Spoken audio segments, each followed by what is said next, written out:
Bismillahirrahmanirrahim. Assalamualaikum warahmatullahi wabarakatuh. Alhamdulillahi rabbil alamin. Wassalatu wassalamu ala rasulillahil karim Sayyidina Muhammadin al-amin wa ala alihi wa sahbihi wa dhurriyyatihi wa ummatihi ila yaumiddin wa ba'd. Saudara-saudariku, apa kabar? Semoga kita semua sampai dengan hari ke-6 di bulan Ramadan tahun 1444 Hijrah ini senantiasa diberikan kekuatan, kesehatan paripurna untuk menjalani siam Ramadan, sekaligus mendapatkan penerimaan dari seluruh rangkaian ibadah yang kita tunaikan di sisi Allah Subhanahu wa Ta'ala dengan penerimaan terbaik yang diridhoi olehnya, insya Allah. Teman-teman, tanpa terasa sudah 6 hari dengan hari ini kita menunaikan ibadah siam. Mudah-mudahan ibadah yang telah kita tunaikan mampu merubah diri kita menjadi lebih baik, karena itu parameter pertama dari kesuksesan penunaian ibadah siam, bagaimana seluruh rangkaian ibadah memberikan pengaruh kepada jiwa kita untuk membimbing, baik itu sisi intelektualitas ataupun fisikal kita bertransformasi menjadi lebih baik dari hari-hari sebelumnya. Maka pikiran menjadi lebih mulia, tindakan menjadi lebih baik, dan mudah-mudahan hari ke-6 ini semakin paripurna, insya Allah. Teman-teman, di edisi Aku Suka, ayo kultum sejenak untuk berbuka. Kali ini kita akan melanjutkan kajian tadabbur tadarus Al-Quran, masih di rangkaian surah-surah Juz Amma. Sekarang kita akan masuki pada surah yang ke-91, surah Asy-Syams, mengurutkan dari sisa waktu Ramadan kita. Dari sebelumnya kita sudah dapati surah di Al-Ghasyiyah, kemudian Al-Fajr, kemudian di pertemuan yang lalu telah kita bahas Al-Balad, dan sekarang kita masuk kepada surah Asy-Syams. Kita akan dengarkan dulu tilawah yang akan dibacakan oleh Ustadz Muhammad Nur Syarifuddin Zaki. Kepada beliau dipersilahkan. Bismillahirrahmanirrahim.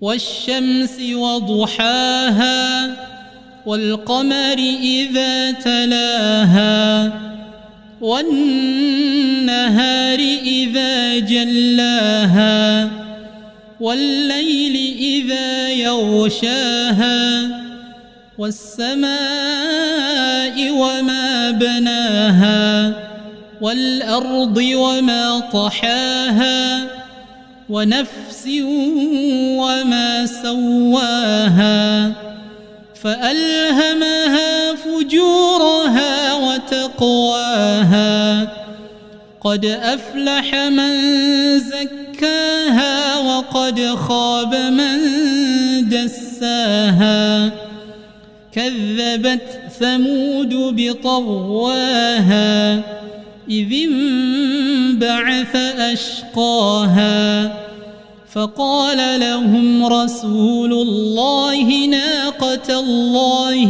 وسقياها فكذبوه فعقروها فدمدم عليهم ربهم بذنبهم فسواها ولا يخاف عقباها. Alhamdulillah, telah kita simak, dengarkan bersama bacaan tilawah yang disampaikan oleh Ustadz Muhammad Nur Syarifuddin Zaki.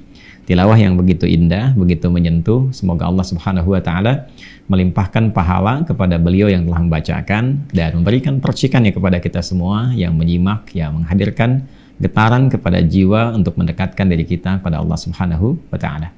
Selanjutnya, mari teman-teman sekalian kita bahas kandungan surah Asy-Syams secara cepat. Dan penting saya ingatkan, di pertemuan Aku Suka ini bahasan kita, kajiannya adalah membahas keumuman kandungan maknanya. Insya Allah di pertemuan di Tanah Kusir dalam kajian setiap Sabtu pertama di luar Ramadan, kita detilkan sampai ke hurufnya, sampai ke lafadznya. Namun di Aku Suka ini yang kita bahas kandungan umumnya, ya, baik terkait dengan nama surahnya, tempat turunnya, pun juga makna-makna umum yang kita dapatkan dari surah dimaksud. Kita cepat, bismillahirrahmanirrahim. Surah ke-91, surah Asy-Syams. Oke. Demikian kita tuliskan. Ya. Saya tidak menjelaskan kembali tentang urutan-urutan surah karena telah diurai pada pertemuan sebelumnya. Teman-teman yang baru bergabung silahkan disimak tayangan kita pada episode sebelumnya. Surah Asy-Syams urutan ke-91 dalam susunan Mushaf Al-Quran diturunkan setelah surah Al-Qadar. Sekalipun urutannya berbeda di Mushaf dengan hikmah yang telah kita uraikan, namun surah ini turun setelah Al-Qadar, kemudian ditempatkan urutannya di urutan ke-91 dalam mushaf atas petunjuk dari Allah Subhanahu wa taala melalui malaikat Jibril dengan hikmah-hikmah yang telah kita tuntaskan. Teman-teman, surah ini masih dalam rangkaian surah Makkiyah. Di tempat turunnya seperti biasa. Ya. Tempat turunnya di kota Mekah dan berlangsung sebelum Nabi sallallahu alaihi wasallam hijrah ke kota Al-Madinah Al-Munawwarah. Jadi ini surahnya surah pra hijrah. Sehingga disebut dengan Makkiyah. Ya. Baik. Seperti telah kita ulas di pertemuan yang lalu, setiap surah dalam Al-Quran memiliki karakteristik tersendiri yang memberikan pedoman berkehidupan bagi setiap insan yang menjalani kehidupan, khususnya insan beriman yang menginginkan petunjuk-petunjuk berkehidupan yang menenangkan, menyenangkan, yang diberikan oleh Allah Subhanahu wa taala sebagai pencipta.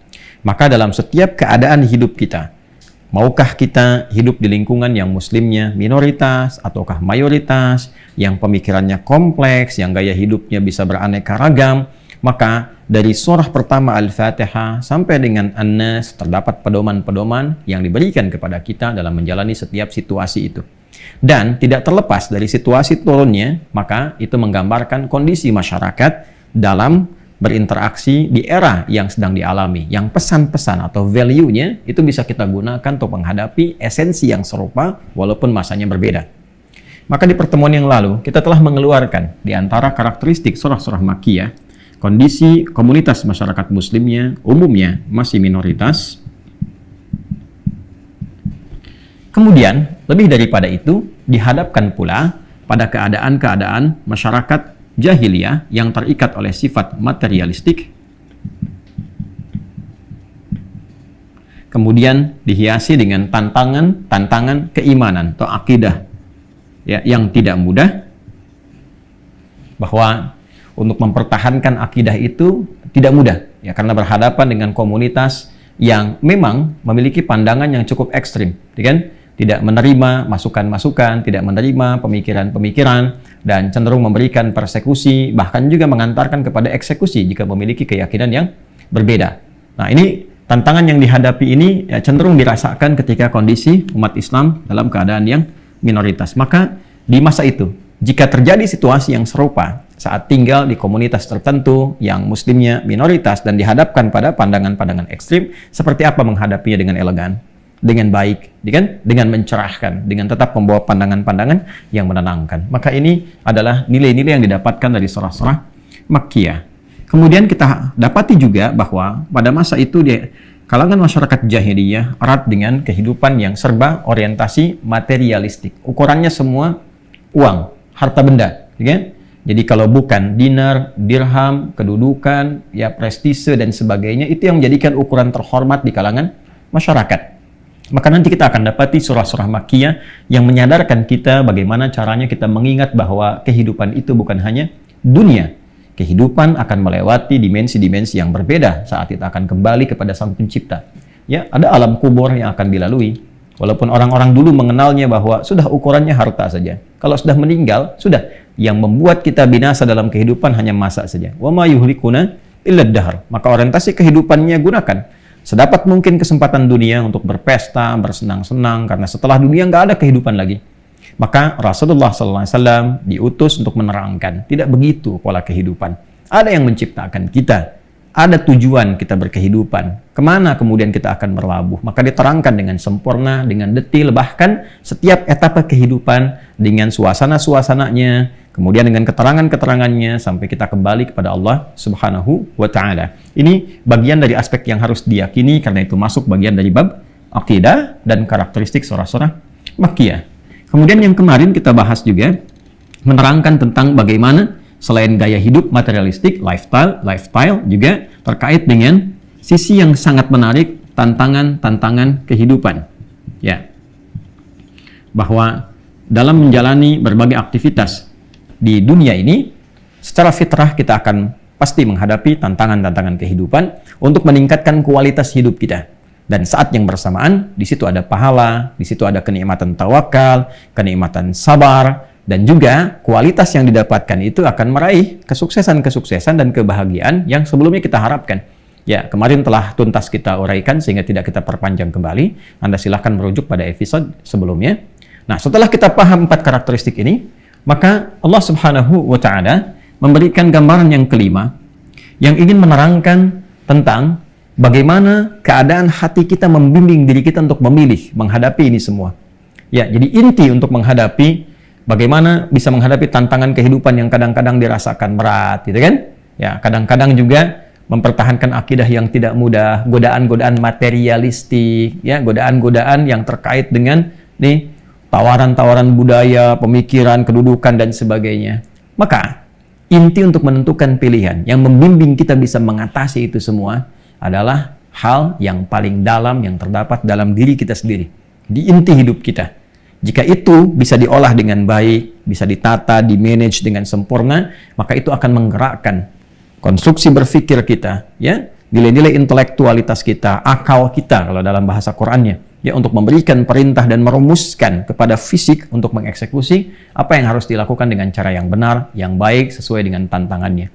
Maka di titik inilah teman-teman sekalian, surah Asy-Syams memberikan pandangan kepada kita, menggambarkan bagaimana membedakan yang terang seterang matahari, wasyamsi wadduhaha.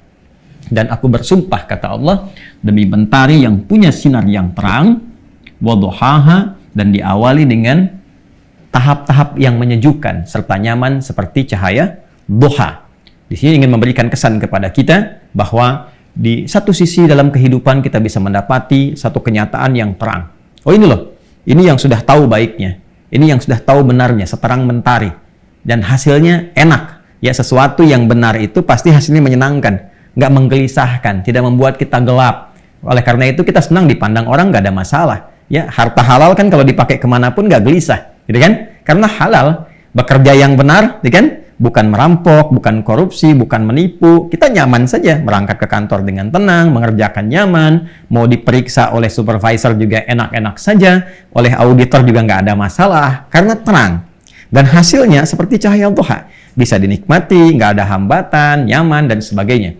Wal qamari idza talaha pun demikian, dipandangnya juga enak, nyaman, seperti rembulan, ya, yang memberikan cahaya-cahaya yang mengikuti setelah berakhirnya siang.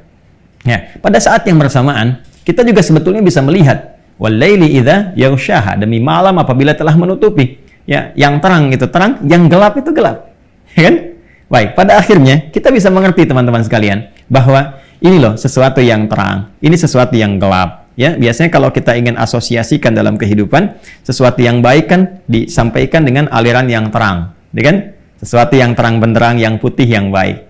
Ya, biasanya kalau yang kurang bagus dikonotasikannya kan dengan hitam, ya, gelap, ya, aliran hitam, aliran kegelapan, gitu kan? Nah, ini bahasa yang indah sekali, ya, balaghah yang indah dalam Al-Quran. Allah bersumpah dengan keadaan-keadaan untuk menggambarkan realitas kehidupan yang bisa kita nilai sesungguhnya. Wasyamsi wadduhaha, wal qamari idza talaha, wan nahari idza jallaha, wal laili idza yaghshaha, gitu kan? Jadi setelah berbicara tentang matahari dan keindahan duha, rembulan yang mengikuti, wan nahari idza jallaha, tadi yang belum terbacakan, kan? Wan nahari, dan demi siang, idza jallaha, yang kelihatan betul terangnya. Wal laili idza yaghshaha, dan demi malam apabila telah meliputi kegelapannya. Ya, engkau bisa bedakan itu seperti engkau melihat ruang-ruang dalam kehidupan. Was samaa'i wa ma banaha wal ardi wa ma tahaha. Itu jelas kan? Langit dibangun tanpa tiang-tiang, bumi yang terhampar, kan? Nah, seperti itu pula engkau sesungguhnya merasakan keadaan jiwamu yang telah sempurna dicipta oleh Allah. Wa nafsi wa ma sawaha fa'alhamaha fujuraha wa taqwaha. Maka inti untuk membaca semua itu seperti engkau melihat segala sesuatu dengan terang, langit tanpa tiang, bumi yang terhampar yang bisa diriset, siang demikian nyaman saat waktu duha itu, kemudian malam gelap tak terlihat, semua bisa engkau bedakan persis sama seperti engkau merasakan keadaan dalam dirimu. Di dalam dirimu pun ada satu bagian kehidupan, inti hidup yang sempurna, yaitu jiwa, yang di dalamnya terdapat dua potensi utama. Potensi kebaikan yang disebut dengan takwa, dan asalnya sebetulnya katalisnya, kan? Katalisnya, lawan daripada takwa ini yang pada fungsinya sebetulnya untuk menjadi katalis, ya. Jadi semacam paradoks, tapi yang kedua itu katalisnya supaya yang di atas naik, disebut dengan fujur namanya. Ya, kita akan detilkan supaya mudah dipahami. Ya. Jadi Allah yang pertama yang memberikan gambaran, seperti engkau melihat realitas kehidupan yang jelas antara siang dan malam, terang dan gelap, ya? Kemudian langit dan bumi, engkau bisa tatap, demikian engkau pun bisa merasakan tentang jiwamu yang Allah ciptakan sempurna itu. Ya, kalau engkau rasakan, dalam jiwamu pasti ada puncak sifat-sifat kebaikan, disebut dengan takwa. Itu yang akan membimbing kita mengarahkan pada kemuliaan. Ya, kejujuran, kesabaran, kemudian juga kerendahan hati. Bukankah kita sering mendapatkan bisikan kebaikan? Ya, gampang. Cara mengujinya untuk mendapatkan bisikan itu, ketika dihadapkan pada yang tidak baik, pasti yang baik muncul kan? Nah, yang tidak baik itu disebut dengan fujur namanya. Ini sesungguhnya untuk menjadi katalis supaya yang baiknya muncul. Ya, coba kita sebut di sini sifat umum dulu, baik. Di sini tidak baik misalnya, ya. Contoh, kalau kita ingin dapatkan bisikan yang ini yang baik, coba kita uji dengan yang ini dulu supaya ininya muncul. Ya. Anda sepulang tarawih, Anda tahu sendal Anda kan? Dan tahu sendal orang, kan? Ketika Anda misalnya ingin menggunakan sendal orang lain sebagai alas kaki, itu pasti ada bisikan di hati Anda kan? Jangan lakukan, itu bukan punya Anda. Yang Anda yang sebelah sana. Nah, itulah jiwa takwa yang memberikan bisikan-bisikan kebaikan. Jelas ya? Baik, ketika Anda ingin menggunakan sepeda orang, ya, misalnya karena mirip, tiba-tiba kemudian rasakan kayaknya bukan punya saya nih, yang saya nggak begini, maka hati Anda memberikan bisikan, bukan yang itu, yang kau di sana, ya kan? Maka diberikan kemudian kepada akal kita perintah untuk merumuskan, mengingat kembali, merefresh ingatan kita. Oh, tadi nyimpannya di sana, bukan di sini, ya kan? Kalau kondisi ini baik, maka di sini terakumulasi kejujuran, kesabaran, rendah hati, dan seterusnya. Ya, semua nilai-nilai kebaikan terakumulasi pada satu potensi dalam jiwa terdalam kita, disebut dengan takwa namanya. Ya, maka saat yang bersamaan ada lawannya di sini. Tadi saya sebut paradoks, tapi fungsinya katalis, ya kan? Ya, ada lawannya. Jadi kalau di sini ada baik berupa jujur, di sini ada dusta. Jika di sini ada sabar, di sini ada marah misalnya yang tidak terkontrol. Ya? Jika di sini ada rendah hati, di sini ada sombong misalnya. Kita ambil contoh, ambil yang tengah-tengah, marah misalnya. Marah sebagai bagian dari sifat fujur diciptakan oleh Allah bukan ingin menjadikan manusia punya jiwa pemarah, bukan. Tapi marah diciptakan supaya sabarnya muncul. Sebab kalau tidak ada marah, tak mungkin ada sabar. Bagaimana bisa berlatih sabar kalau tidak ada amarah? Coba diceklah, suami pulang ke rumah, kan, dari kantor. Tak ada angin, tak ada hujan, tak ada badai. Masuk ke rumah, assalamualaikum, disambut oleh istri misalnya. Waalaikumsalam warahmatullahi wabarakatuh. Papa sabar ya. Coba, kira-kira gimana respon suami ya? Nggak ada apa-apa sebelumnya, nggak ada amarah, nggak ada masalah, nggak ada macam-macam. Tiba-tiba papa sabar ya. Kan nggak mungkin. Ya, jadi hal-hal yang kita lihat kadang-kadang kurang menyenangkan, sebetulnya untuk bisa menjadi katalis, memotivasi supaya yang baik itu muncul, diperlihatkan ke kita ini supaya dihindari. Yang baiknya yang muncul. Itu cara kerjanya. Karena itu orang-orang yang mampu menekan sifat fujurnya sehingga mengarahkan untuk mensupport sifat takwanya, itu hidupnya akan cenderung bahagia dan karirnya cenderung sukses. Ya, bahagia dan sukses digabungkan dalam bahasa Arab disebut dengan falah namanya. Ya, itu batuk. Falah. Kalau dia sukses saja itu fauz. Ya, walaupun pada umumnya mungkin ada yang bahagia juga, tapi kata dasarnya fauz. Kalau bahagia saja disebut dengan farihah, farah. Tapi kalau kita gabungkan sukses dan bahagia namanya falah.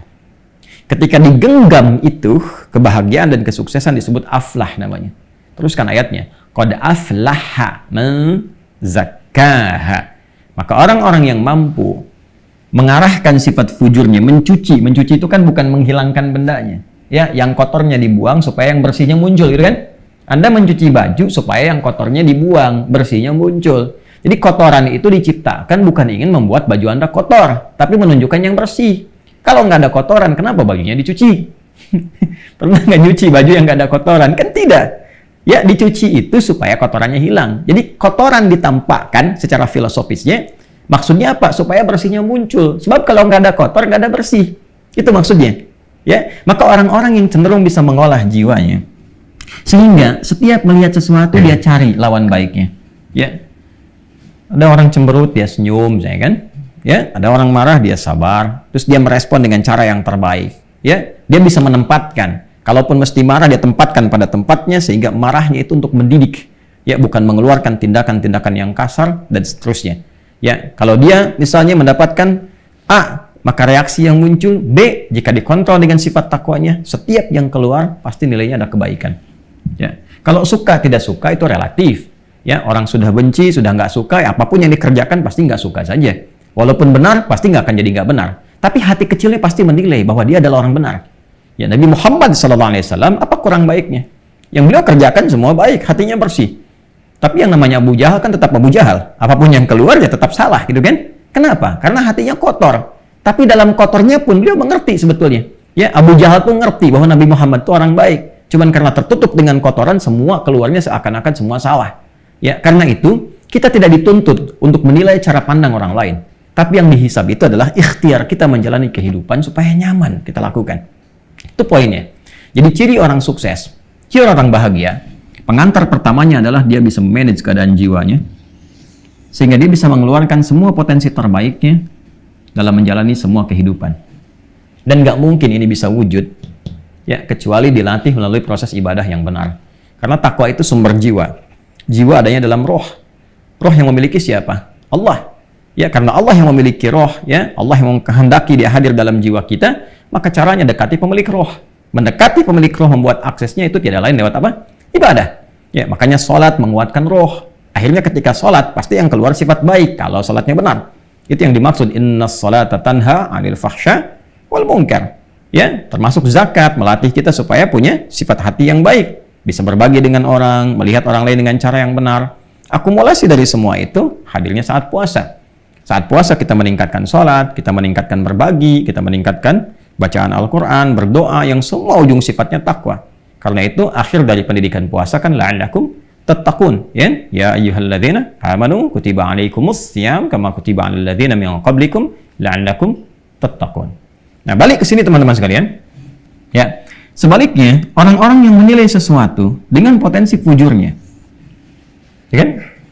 Memberi perintah berkali-kali kepada jiwa. Ya, perintah itu amirun, ya. Kalau berkali-kali disebut ammarun. Ya, ammarun, ammar, ya. Diberikan kepada jiwa, lalu diperintahkan dengan cepat kepada akalnya untuk merenungkan, berpikir, mengkonstruksikan, dieksekusi oleh bagian tubuhnya. Ya, misal mencuri, ya, pulang-pulang dari masjid tiba-tiba lihat sepeda orang kelihatan bagus, yang keluar bukan takwanya, yang keluar fujurnya. Masuk kepada nafasnya. Nih, jiwa itu kan nafas. Ya. Diperintahkan. Jadi kalau yang keluar dari sifat kotor, lalu jiwa memerintahkan masuk ke jiwa, terus diperintahkan kepada akal. Akal akan mengkonstruksikan bagaimana caranya mengambil sepeda itu.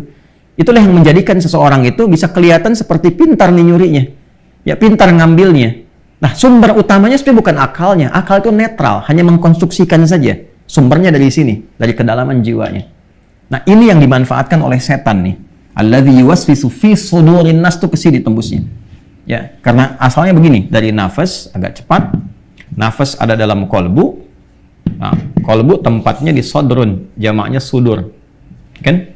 Jamaknya sudur. Alladzi yuwaswisu fi sudurin nas. Dari sodrun nembus ke kolbu, nembus ke nafas. Jadi kalau kita ngaji di An-Nisa, kita tempatkan ini dengan pemahaman yang lebih bagus, gitu ya. Kita mengerti nanti ada ayat yang spesifik sekali, la attakhidanna min ibadika nasiban mafruḍa. Setan sendiri mengatakan, aku akan jadikan, ya Allah, aku minta ya bagian dari manusia itu sifat fujurnya untuk aku berikan provokasi, diprovok nih ini. Ya, supaya keluar petunjuk-petunjuk yang buruk dari sini atas arahan-arahan setan.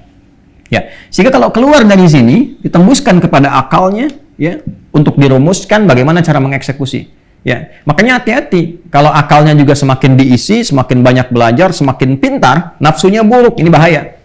Ya, awas hati-hati. Kalau pintarnya netral, pintar netral itu bisa merumuskan, bisa cepat merencanakan, tapi isi hatinya buruk. Maka orang pintar yang hatinya busuk itu pasti pencuriannya lebih banyak. Karena dia pintar merencanakan segala hal dan diisinya dari sini. Ya, diisinya dari sini. Ini yang berbahaya, teman-teman sekalian. Maka dari sini keluar aktivitas, dari nafas keluarlah perbuatan buruk yang dihasilkan dari jiwa yang kotor. Itu disebut su perbuatannya. Ya, su. Itu ada di Quran surah ke-12 ayat 53. Wa ma ubarri'un nafsi innan nafsa la'ammaratun la'ammaratun bisu illa ma rahima rabbi. Ya kan? Su. Nafas ketemu su menjadi nafsu. Kok. Ini gambarannya. Jelas ya? Nah, ini teman-teman sekalian yang sering kali melahirkan perbuatan-perbuatan buruk. Jadi intinya adalah sebetulnya manusia bisa membedakan ini baik, ini buruk. Koruptor itu bisa mengerti sebetulnya. Korupsi itu nggak bagus, itu buruk, itu gelap sebetulnya. Coba karena dikuasai oleh nafsunya itu dilakukan. Jelas ya? Baik, para pencuri itu memahami dalam hati yang paling dalamnya bahwa mencuri itu buruk, itu gelap, diliputi oleh kegelapan. Cuma karena kondisi nafsunya tidak bisa dia manage, maka yang terjadi adalah keburukan-keburukan. Pencurian, perzinahan, pembunuhan, perampokan, dan sebagainya. Seperti yang terjadi akumulasinya di era jahiliyah saat pra-hijrah. Pra-hijrah, intimidasi, persekusi, sampai eksekusi pada agen-agen kebaikan. Karena kenapa? Pada akhirnya penguasaannya dapat pada ini. Ada pada ini. Jadi kalau Anda mendapati orang-orang yang sering bertengkar, berselisih, untuk jabatan, untuk harta, uang, ya kan? Ya, untuk kedudukan, untuk macam-macam. Pada akhirnya, semua puncaknya terkristalisasi akan ke sini. Kondisi jiwanya tidak sehat. Ya, ini terganggu keadaannya. Mesti kita doakan. Ya. Nah, orang-orang seperti ini sebetulnya dia sendiri sedang nestapa hidupnya. Wa qad khaba man dassaha. Orang-orang yang dikuasai nafsunya sebetulnya itu nggak tenang hidupnya. Ya, silahkan walaupun bergelimang harta, kedudukannya misalnya tinggi dan sebagainya, tapi hidupnya gelisah. Ya. Ya, kita tidak boleh ya mengarahkan orang atau menyimpulkan A dengan B. Yang kita bisa lakukan mendoakan. Tapi demi Allah saya katakan, orang-orang yang terlibat ini kalau sudah gelisah artinya ada yang salah, itu aja. Kalau sudah gelisah pada kebaikan, ya itu pasti ada yang salah. Kalau gelisah, ya sudah nggak bisa beramal baik, pasti ada yang salah.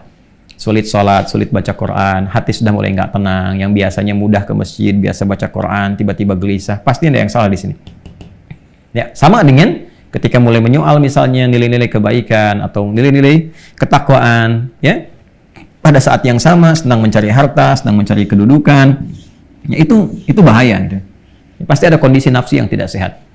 Yang paling membahayakan lagi tidak sadar bahwa itu salah. Ya, itu berpotensi mendapatkan istidraj, jadi mengumpulkan keburukan tanpa disadari. Di setiap harinya begitu aja, disibukkan dengan demikian. Jadi tidak ada perbuatan-perbuatan positif yang punya nilai di hadapan Tuhan. Itu gambarannya. Sedangkan saat kembali, pasti kembali kepada Tuhan, kan? Kembali kepada Allah, tapi nggak punya bekal.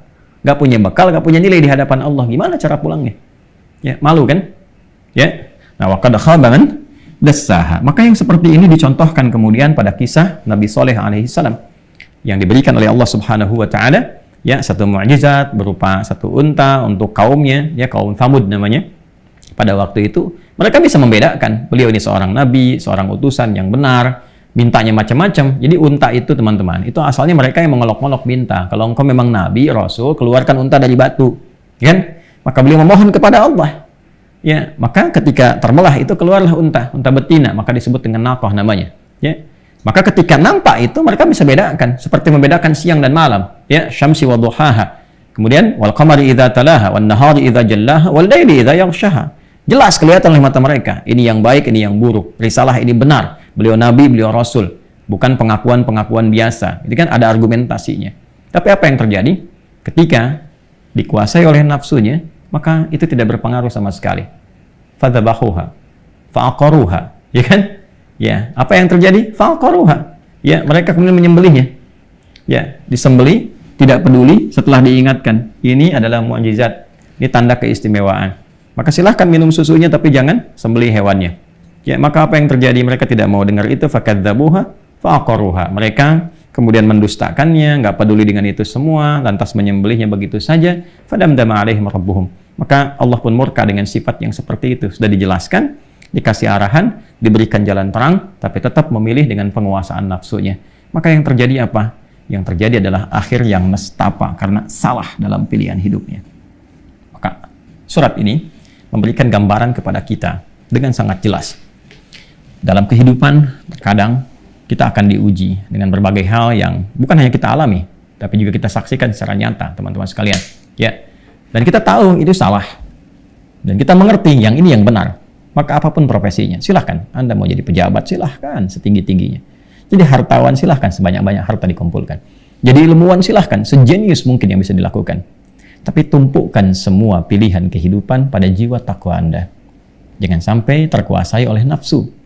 Ya, dan saat yang bersamaan pasti Allah akan kirimkan setiap pencerah dalam berkehidupan.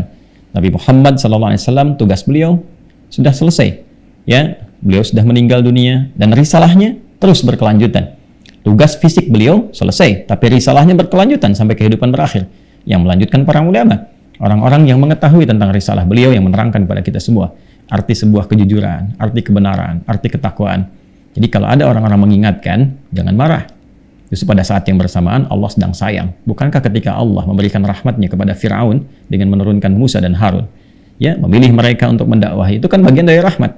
Hanya sayang ketika terkuasai oleh nafsu, maka yang terjadi adalah ujung yang nestapa.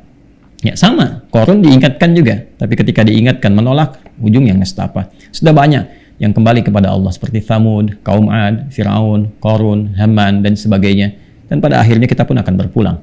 Karena itu, spirit surat Asy-Syams memberikan pesan kepada kita. Hati-hati, mungkin di era-era kini kita juga menghadapi keadaan-keadaan seperti di jahiliyah, saat materialistik menjadi tumpuan dalam kehidupan. Saat gaya hidup itu menjadi semakin banyak ditampilkan. Saat tantangan akidah semakin menjadi beragam. Saat tantangan-tantangan dalam kehidupan, tekanan-tekanan begitu dirasakan. Tapi pada saat yang sama, pasti akan muncul pencerah-pencerah. Ya, orang-orang yang mencerahkan, memberikan bimbingan, menunjukkan kepada kita tentang risalah Tuhan yang telah disampaikan sempurna oleh Nabi Muhammad SAW. Ini yang benar, ini yang salah. Ikuti yang benar, jauhi yang salah. Itulah surah Asy-Syams, surah ke-91 yang memberikan bimbingan kepada kita bagaimana cara memanage jiwa kita sehingga yang keluar adalah setiap dorongan-dorongan kebaikan yang mengantarkan pada kesuksesan dan kebahagiaan. Semoga Allah menerima seluruh amal ibadah kita, memahamkan kita, memberikan kekuatan hidayah dalam jiwa kita untuk mengamalkan apa yang telah kita pelajari. Teman-teman, selamat berbuka dan semoga Allah meridai kita semua. Allahumma taqabbal minna innaka antas sami'un alim wa tub 'alaina innaka antat tawwabur rahim. Wa sallallahu ala sayyidina Muhammad wa ala alihi wa sahbihi ajma'in wa akhiru da'wana alhamdulillahi rabbil alamin. Subhanakallahumma wa bihamdika nashhadu an la ilaha illa anta nastaghfiruka wa natubu ilaik. Assalamualaikum warahmatullahi wabarakatuh.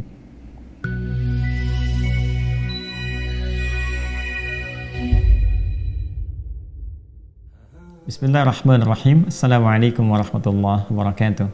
Alhamdulillah, wassalatu wassalamu ala rasulillah wa ala alihi wa sahbihi wa man walah wa ba'd.